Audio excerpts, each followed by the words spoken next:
So, good afternoon, everyone.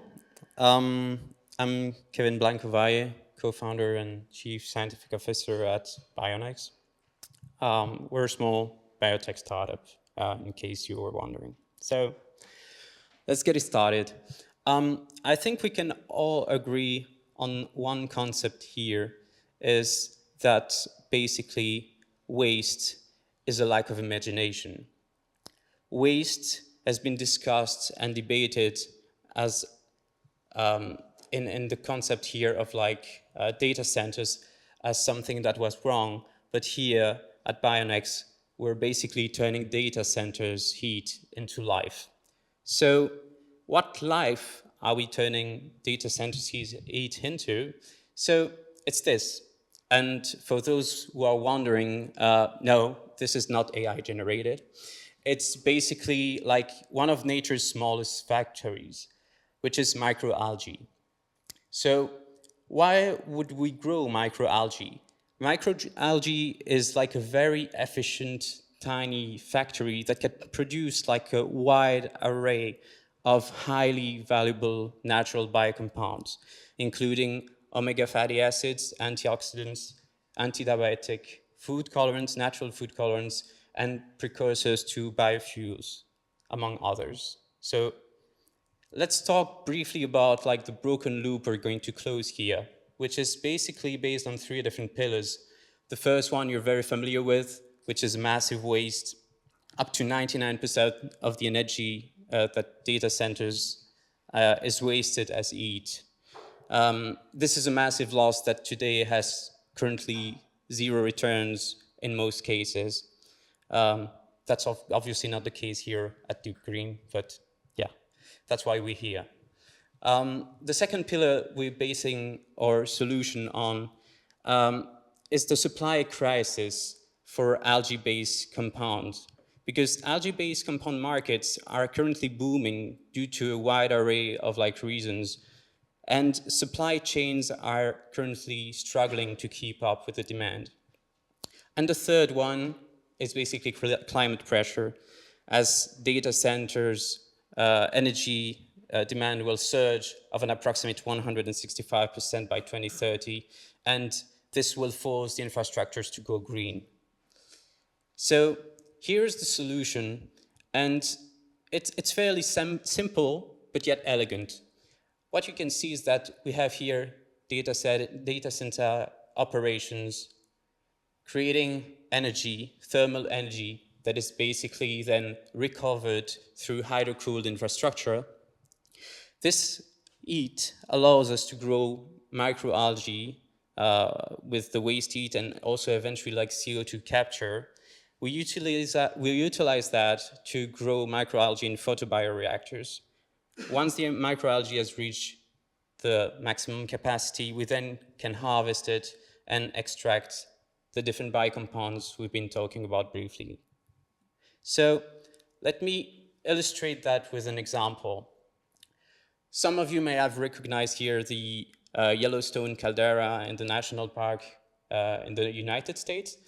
And although it looks completely hostile, it's hot, it's steamy, it's acid, no life can grow there.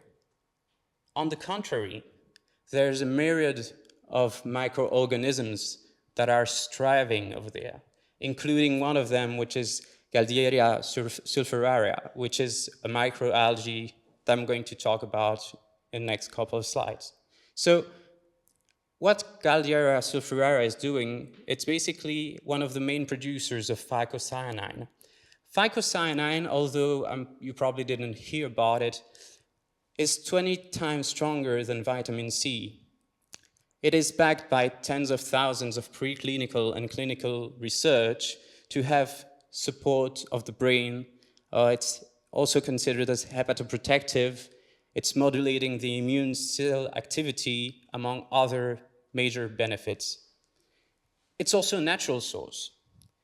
You have to consider that there's a lot of petrochemical and synthetic compounds out there that are the reason why now is the time to actually act on this. This is the Secretary of State, Robert F. Kennedy, that has been basically speaking earlier this year about the US moving out of synthetic and petroleum-based dyes for food industry. And this is not an isolated case. This is happening all across the world. So the EU, Japan, South Korea, and even India are aggressively phasing out of these synthetic dyes. And this is exactly the reason why we need natural-based compounds. So how do we do it? We use basically a vessel strategy. So we have an optimized vessel architecture that is basically here, as you can see on the left side, this is a bioreactor that we call that, which allows us basically to cultivate in two different phases. So the first phase of cultivation enhances growth.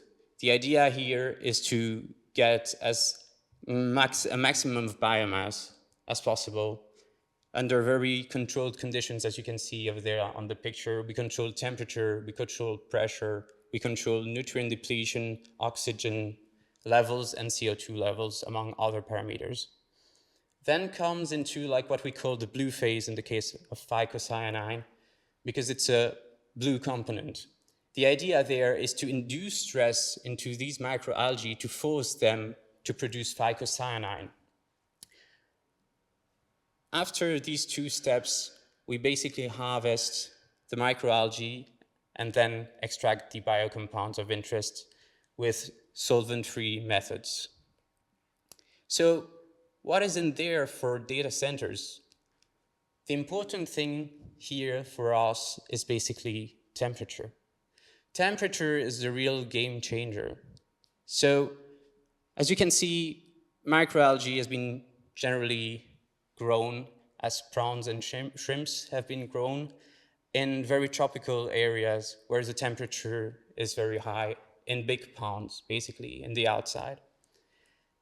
Reaching temperatures of 28 degrees, for example, as you can see on the left, we get in 3 days cultivation for 10,000 liters, around 1.6, 1.7 kilos of biomass.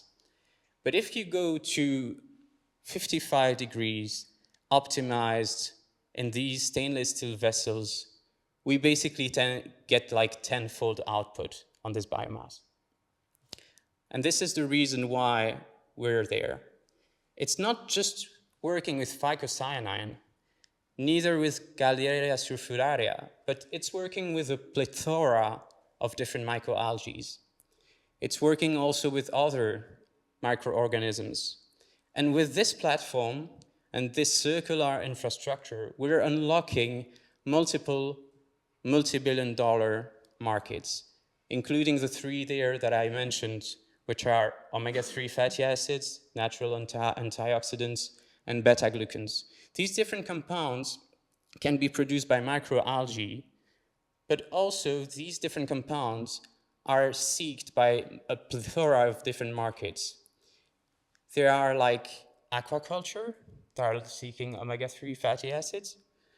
You have cosmetics, looking for beta-glucans, and you have natural antioxidants, which are sought after by nutraceuticals and pharmaceuticals, among others.